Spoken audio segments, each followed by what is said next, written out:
अगर विपक्षी एकता की बात नहीं बनी, अगर विपक्ष एक नहीं हुआ, मिशन ऑपोजिशन सक्सेस नहीं हुआ, तो कांग्रेस का प्लान बी क्या है? जी हां, कांग्रेस का प्लान बी भी है। यह जानना आपके लिए बड़ा जरूरी है कि कांग्रेस आखिर कर क्या रही है। दरअसल आपने देखा होगा कि बिहार के मुख्यमंत्री नीतीश कुमार के नेतृत्व में बिहार में विपक्षी एकता का अभियान शुरू हुआ।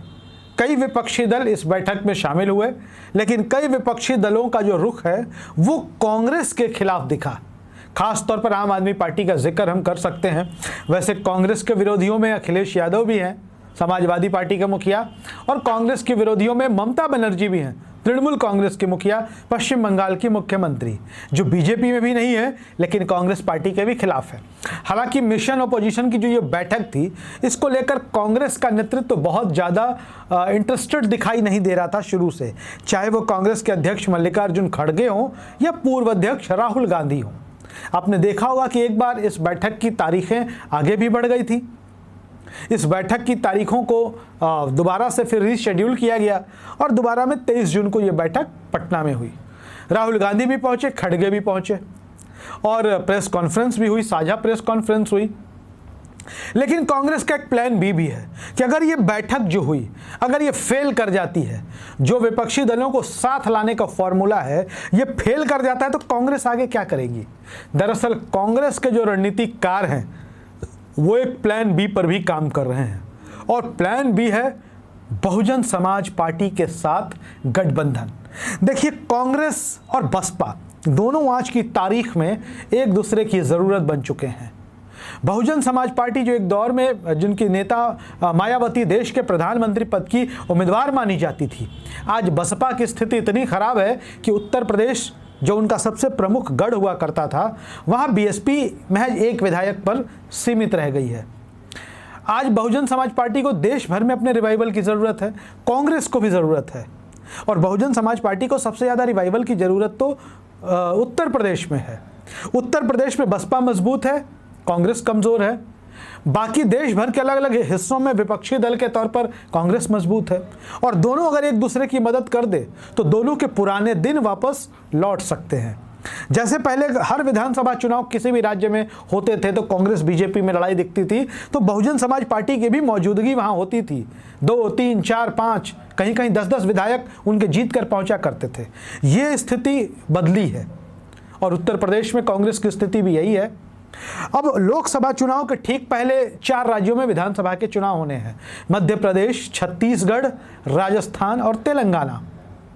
बहुजन समाज पार्टी कांग्रेस के साथ इन चारों राज्यों में हिस्सेदारी चाहेगी, और हिस्सेदारी चाह भी रही है। पिछले दिनों एक खबर आई थी कि बहुजन समाज पार्टी के एक बड़े नेता कांग्रेस के मुख्यालय, ऑल इंडिया कांग्रेस कमेटी के मुख्यालय 24 अकबर रोड, नई दिल्ली पहुंचे थे। वहाँ बातचीत हुई थी, हमने आपको ये खबर बताई भी थी विस्तार से।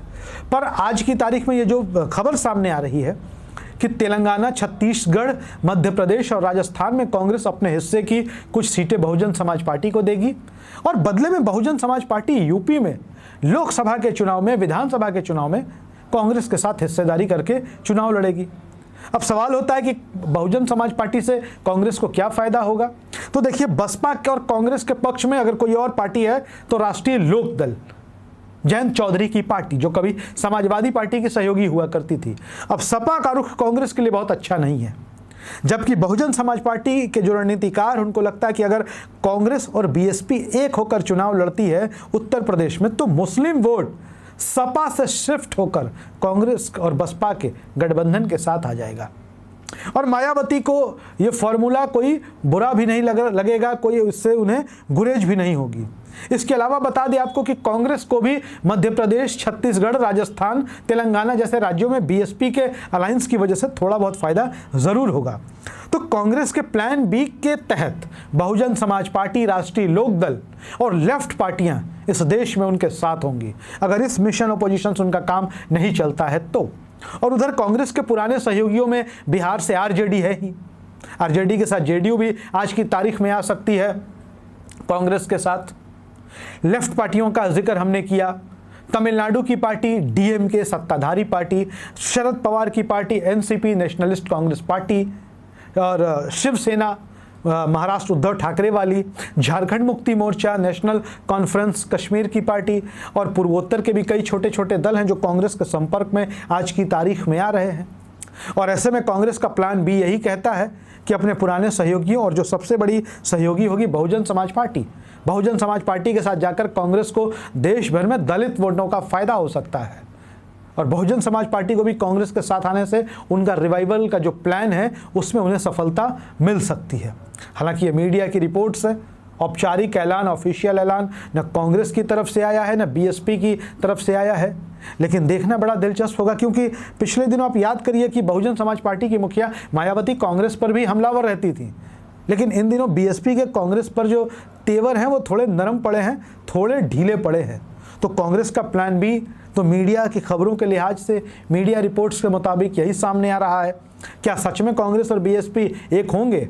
यह देखना बड़ा दिलचस्प होगा, क्योंकि कांग्रेस और बसपा अगर साथ आकर चुनाव लड़ते हैं राष्ट्रीय स्तर पर तो देश की राजनीति में बड़ा बदलाव और इस विपक्षी एकता के अभियान से ज़्यादा असरदार यह साबित होगा। क्या सोचते हैं आप इसके बारे में? बसपा कांग्रेस का गठबंधन कितना लाभदायक हो सकता है, कितना फायदेमंद हो सकता है? कमेंट बॉक्स में ज़रूर लिखिएगा। धन्यवाद।